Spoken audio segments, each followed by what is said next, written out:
भारत सरकार ने गैस की कीमतों में भारी कटौती का ऐलान कर दिया है। जहां कुछ लोगों को 200 रुपये प्रति सिलेंडर की कम कीमत में मिलेगा, वहीं कुछ लोगों को 400 रुपये का फायदा मिलने जा रहा है। हम इस रिपोर्ट में आपको तमाम बातें बताने जा रहे हैं कि किन को 200 रुपये का फायदा मिलेगा और किन को 400 रुपये का फायदा मिलेगा। वहीं पेट्रोल और डीजल की कीमतों में भी भारी गिरावट होने जा रही है। वहीं इस रिपोर्ट में हम मनीष कश्यप से जुड़ी भी एक महत्वपूर्ण खबर आपको देने जा रहे हैं, तो वीडियो को अंत तक देखें।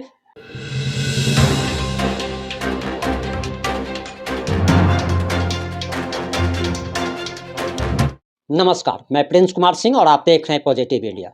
अगर अभी तक आपने चैनल को सब्सक्राइब नहीं किया है तो खबरों से अपडेट रहने के लिए कृपया चैनल को सब्सक्राइब कर लीजिए, और जो लोग ऑलरेडी कर चुके हैं उन तमाम लोग को सही धन्यवाद। अब आते हैं मुद्दे पे। सबसे पहला मुद्दा यह है कि भारत सरकार ने 200 रुपये और 400 रुपये गैस की कीमतों में कटौती की है। सबसे पहले आपको हम ये जानकारी दे दें कि दरअसल अभी गैस की कीमत जो है वो 1200 रुपया प्रति सिलेंडर तक पहुंच गई थी। अब इसमें 200 रुपये एवं 400 रुपये की कटौती की गई है। जो लोग आम उपभोक्ता हैं उनको 200 रुपये की कीमत में कम में मिलेगा। वहीं जिन लोगों के पास उज्ज्वला योजना का कार्ड है, यानी कि उज्ज्वला योजना के तहत जिन लोगों ने घरेलू गैस सिलेंडर लिया था, उन लोगों को 400 रुपये की सब्सिडी एक तरीके से मिलेगी। वहीं आपको एक जानकारी और देते चले कि 75 लाख लोगों को मुफ्त में गैस कनेक्शन देने का भी भारत सरकार ने ऐलान कर दिया है। और 2023 से लेकर 2024 के बीच में, यानी कि एक साल के अंदर में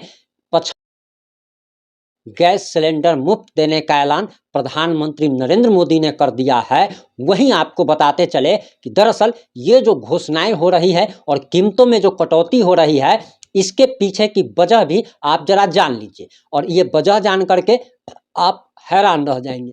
दरअसल आपको बताते चले कि पिछले 3 साल में गैस की कीमत 600 रुपया से बढ़ करके 1200 रुपया तक पहुंच गई। और दरअसल इसके पीछे की वजह जो है वो जरा समझने की कोशिश कीजिए कि दरअसल 2019 में 37,000 करोड़ की सब्सिडी भारत सरकार ने गैस में दी थी, लेकिन वो घट करके 2022 में हो गई मात्र 23,000 करोड़। और आपको बताते चले कि ये 2023 में घट करके मात्र 242 करोड़ हो गए। यानी कि आप इसको ऐसे समझने की कोशिश कीजिए कि गैस की कीमतों में पहले सरकार 37,000 करोड़ का सब्सिडी दे रही थी, जिस समय गैस की कीमत 600 रुपया प्रति सिलेंडर थी। लेकिन गैस में जो सरकार सब्सिडी देती है उसकी राशि को 37,000 से घटा करके मात्र 23,000 करोड़ कर दिया गया, जिससे गैस की कीमतें बढ़ गई। उसके बाद अब 23,000 करोड़ को भी घटा करके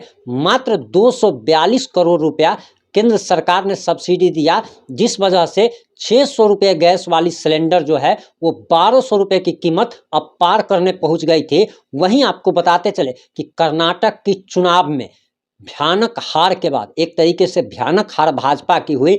भाजपा की जीत की उम्मीद बताई जा रही थी, सर्वे रिपोर्ट में जीत का दावा किया जा रहा था, लेकिन फिर भी भाजपा हार गई। और गैस सिलेंडर का महंगाई जो है ये एक बड़ा मुद्दा बना। सब्जी की महंगाई हो, जो खाने पीने का सामान है उसकी महंगाई हो, पेट्रोल डीजल की कीमतों में इजाफा हो, ये सारी वजहों से भाजपा जो है कर्नाटक का चुनाव हार गई। और आने वाले राजस्थान चुनाव और मध्य प्रदेश में भी दरअसल भाजपा हारने नहीं चाहती है।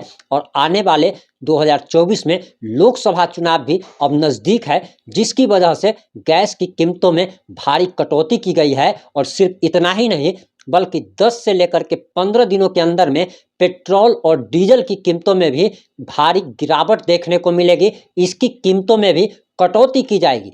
वहीं एक जानकारी और आप लोग को देते चले कि दरअसल ये सब कुछ जो किया जा रहा है, एक तरीके से आप कह सकते हैं कि ये इलेक्शन पॉलिटिक्स है। यानी कि चुनाव के समय जो लॉलीपॉप पकड़ाया जाता है वही लॉलीपॉप पकड़ाया जा रहा है। और चुनाव के समय जो है वो जनता राजा होता है, और चुनाव खत्म होने के बाद जो है नेता राजा बन जाता है। और ये बात जो अब हम बताने जा रहे हैं ये मनीष कश्यप के समर्थकों के लिए है। हम इससे पहले भी काफ़ी दिनों पहले, यानी लगभग 1 महीने पहले हमने एक रिपोर्ट पेश की थी और मनीष कश्यप के समर्थकों से कहा था कि आप लोग कोई रैली ना करे, कोई धरना प्रदर्शन अगर आप कर रहे हैं तो वो ना करें, क्योंकि उससे कुछ फ़ायदा होने वाला नहीं है। आप लोग ये करें कि अभी 2024 का लोकसभा चुनाव नज़दीक है और अभी भाजपा नेताओं से मांग करें, भाजपा कार्यालयों का घेराव करें, भाजपा के बड़े बड़े नेताओं को लेटर लिखने का काम करें, जिसमें मनीष कश्यप के हर समर्थक का साइन हो। एक अभियान चलाया जाए और भाजपा नेताओं से मांग किया जाए कि मनीष कश्यप पर एनएसए हटाइए, हम आपको 2024 के लोकसभा चुनाव में भारी बहुमत से जीत दर्ज करवाएंगे। और ये बात हमने इसलिए कही थी और इसके मायने ये थे कि चुनाव के समय में जो भी जनता मालिक होती है और जनता जो कहती है, नेता को वो मानना पड़ता है। और आप समझ के चलिए कि एक राज्य में हार के बाद और आने वाले चुनावों में हार से बचने के लिए भारत सरकार ने किस तरीके से 200 और 400 रुपए की गैस सिलेंडर की कीमतों में कमी कर दी। आने वाले समय में पेट्रोल और डीजलों की कीमतों में भी कमी की जाएगी। तो आखिर जब इतना कुछ किया जा सकता है तो मनीष कश्यप पर से एनएसए क्यों नहीं हट सकता। हमने ये लोगों को भी कहा था कि आप भाजपा से मांग कीजिए कि मनीष कश्यप पर से एनएसए हटाओ और भाजपा को लोग वोट देंगे, मनीष कश्यप के समर्थक उसको वोट देने का काम करेंगे। और तब जब यह शर्त हमारी मानी जाएगी, मनीष कश्यप को रिहा कराने में जिसका भी योगदान होगा, जो भी अपना पूरा प्रयास करेगा, मनीष कश्यप के समर्थक उसको सपोर्ट करेंगे। लोगों ने हमारी बात को नहीं माना, हमारी बात को अहमियत नहीं दी, लेकिन आप ज़रा सोचने की कोशिश कीजिए कि अगर आप ऐसी डिमांड अगर आप करते हैं तो अभी कहा जाता है कि लोहा जब गर्म हो उस समय अगर चोट कीजिएगा तो लोहा तक मुरझाता है। प्रधानमंत्री नरेंद्र मोदी जी क्या चीज़ हैं, तो आपको अगर किसी को झुकाना है, किसी नेता को, तो उसको चुनाव में ही आप उसको झुका सकते हैं। चुनाव जीतने के बाद या चुनाव हारने के बाद आप उसको कुछ भी नहीं कर सकते, ना वो आपकी बात सुनने को मजबूर होगा। अभी तो नेता आपके पाँव भी पकड़ेंगे और अभी ही समय है, अभी कुछ महीनों का समय है। मनीष कश्यप के समर्थकों से एक बार फिर से रिक्वेस्ट कर रहे हैं कि आप लोग भाजपा नेताओं से मांग कीजिए और साफ साफ कहिए कि मनीष कश्यप की रिहाई नहीं तो भाजपा को वोट नहीं। और ये अभियान चलाया जाए, ना कि मनीष कश्यप के लिए अगर आप कहीं पे सड़क पे प्रदर्शन करते हैं, रैली करते हैं, तो उससे एक खराब इंप्रेशन ही मनीष कश्यप के ऊपर पड़ेगा। और आने वाले समय में मनीष कश्यप को काफ़ी सारे कानूनी लफड़ों का सामना करना पड़ सकता है। उनको जल्दी जेल से निकलने में मुश्किलें सामने आ सकती है। और इन्हीं सब बातों को ध्यान में रखते हुए आप इस वीडियो को ज़्यादा से ज़्यादा शेयर कर मनीष कश्यप के हर समर्थक तक पहुंचा दीजिए, ताकि हमारे इस अभियान से जुड़ सके। जुड़े रहे हमारे साथ।